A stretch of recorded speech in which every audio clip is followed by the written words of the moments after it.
కూటమి పాలన రాక్షస పాలన తలపిస్తుందని వైసీపీ నేతలు మండిపడ్డారు. ఏపీని అప్పులు ఆంధ్రప్రదేశ్ గా మార్చారని ఆరోపించారు. టీడీపీ నేతలు ప్రజల్లోకి వెళ్లేందుకు భయపడుతున్నారని అన్నారు. అనకాపల్లి జిల్లా వైసీపీ విస్తృత సమావేశం జరిగింది.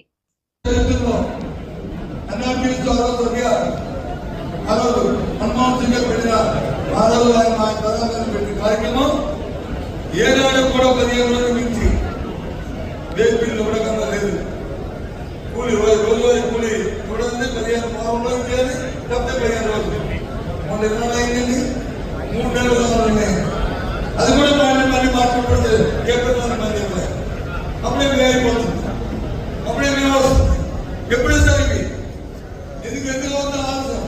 మీరే అన్నారు కదా, గత ప్రభుత్వం వచ్చి డైవర్షన్ చేస్తుంది తప్పు, గత ప్రభుత్వం వచ్చి చేసేద్దామా, మరి మీరేం చేస్తారు? అప్పుడు మోసమంతా మహిమని చెప్పారు కదా. గత ప్రభుత్వం ఎప్పుడైనా ఏదైనా కార్యక్రమం జరిగిందా? గత ప్రభుత్వం ఎప్పుడైనా 4 రోజులు కూడకుండా ఎప్పుడు ఉందా? మరి ఎందుకు ఇవ్వలేదు? మీరు ఏం చేస్తాము? మీరు ఎందుకంటే ఎంతసేపు ఆ బిల్లు ఇచ్చుకోవాలి, అప్పు చేసేయాలి, బిల్లు ఇచ్చేయాలి, బిల్లు ఇచ్చిన తర్వాత అందులో కమిషన్ కొట్టేయాలి. ఇదే తాపత్రయం తప్ప ఇంకో తాపత్రయం. ముందుగా ఈ సమావేశాన్ని విజయవంతం చేసినటువంటి ప్రతి కార్యకర్తకు, ప్రతి నాయకుడికి, ప్రతి అభిమాని కూడా హృదయపూర్వకంగా పార్టీ తరఫున కృతజ్ఞతలు, ధన్యవాదాలు తెలియజేస్తామన్నా. నిన్ననే సోదరుడు అదీప్ రాజు గారు వారి నియోజకవర్గ పార్టీ కార్యాలయాన్ని నిన్న సభవారంలో ప్రారంభోత్సవం చేశారు. అక్కడ కూడా పెద్ద ఎత్తున నిన్న కార్యక్రమానికి విచ్చేసి ఆ కార్యక్రమం విజయవంతం అయినప్పుడు నిన్న ప్రసంగంలో కూడా చెప్పడం జరిగింది. పార్టీ నష్టపోయాం, అధికారుల నుంచి దిగిపోయాం, మళ్ళీ కోలుకోవడానికి ఎన్ని రోజులు పడుతుందో, మళ్ళీ పార్టీ అధికారంలోకి వస్తుందో లేదో అనేటువంటి అనుమానాలు తొలినాళ్ళలో అనిపించినటువంటి అనేక మంది నాయకులు వివిధ అభిప్రాయాలు వ్యక్తం చేసినటువంటి సందర్భాలు మనం ఓడిపోయినటువంటి తొలినాళ్ళలో చూసాం.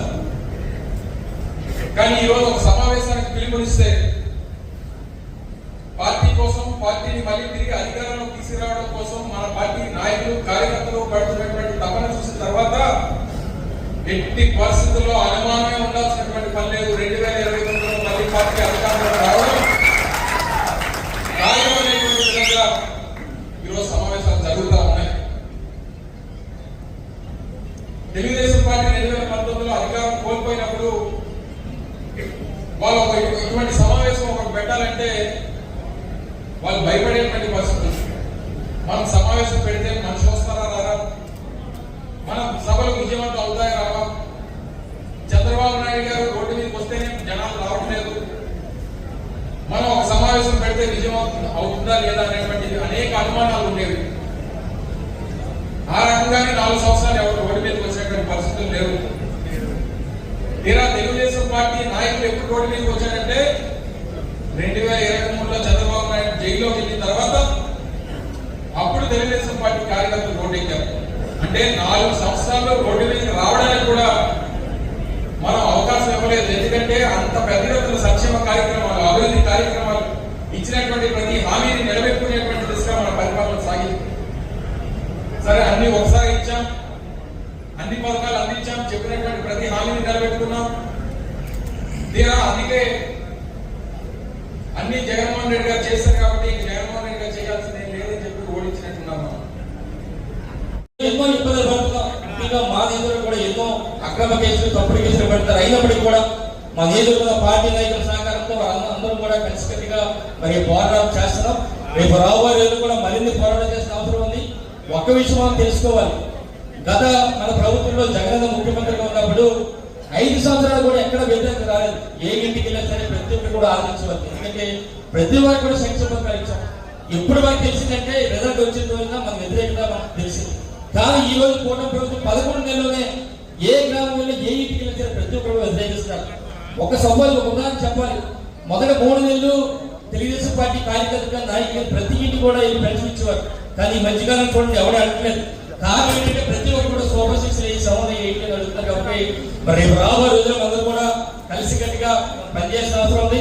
మరి జగన్ కూడా ఈ మధ్యకాలంలో చూసాం, మరి మాట్లాడుతున్నా చూస్తుంటే ప్రతి కార్యకర్త కూడా మరి ఎంతో ఉత్సాహంగా రేపు రాబోయే ముందుకెళ్ళి సిద్ధంగా ఉన్నారు. అందరికీ చెప్పారు 2.0 బ్లాక్ బస్టర్ అవుతుంది నెక్స్ట్. మనందరం కూడా శ్రీ వైఎస్ జగన్మోహన్ రెడ్డి గారి ఆదేశాల మేరకు మన నూతనంగా అనకాపల్లి జిల్లా పార్టీ అధ్యక్షుడిగా నాకు ఆ బాధ్యతలు పెద్దలు జగన్మోహన్ రెడ్డి గారు అప్పచెప్పడం, మొట్టమొదటి సమావేశాన్ని ఈరోజు అనకాపల్లి కేంద్రంగా ఏర్పాటు చేసి పార్టీ నియోజకవర్గ సమన్వయకర్తలు అలాగే పార్టీ సీనియర్ నాయకులైనటువంటి మసూదుతున్నారు ముఖ్య అతిథిగా కార్యక్రమాన్ని ఏర్పాటు చేసి రానటువంటి కాలంలో పార్టీ ఏ రకంగా ముందుకు వెళ్ళాలి, గ్రామ కమిటీల నియామకం కానీ, బూత్ కమిటీల నియామకం కానీ, లేదా మండల స్థాయి కమిటీలు కానీ వీటన్నింటినీ వేస్తూ స్థానికంగా ప్రజా వ్యతిరేక కార్యక్రమాలు ఈ ప్రభుత్వం ఏదైతే చేస్తూ ఉందో వాటి మీద ఏ రకంగా పోరాటం చేయాలనేటువంటి అనేక విషయాల్ని అనేక మంది పెద్దలందరూ కూడా మాట్లాడి దీని మీద చర్చించడం జరిగింది.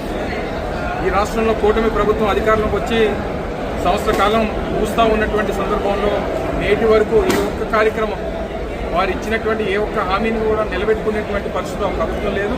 పైపెచ్చు ఈ జిల్లా అంతా కూడా ఏ రకంగా అవినీతిమయం అయిపోయిందో, స్థానికంగా క్వారీలు కానీ, స్థానికంగా ఉన్నటువంటి షుగర్ ఫ్యాక్టరీ కానీ, స్థానికంగా ఉన్నటువంటి రోడ్లు కానీ పెద్ద ఎత్తున ఏ ఒక్క అభివృద్ధి కార్యక్రమం కూడా జరగకుండా పూర్తిగా అవినీతిమయం అయిపోయినటువంటి పరిస్థితి మనం చూస్తూ ఉన్నాం.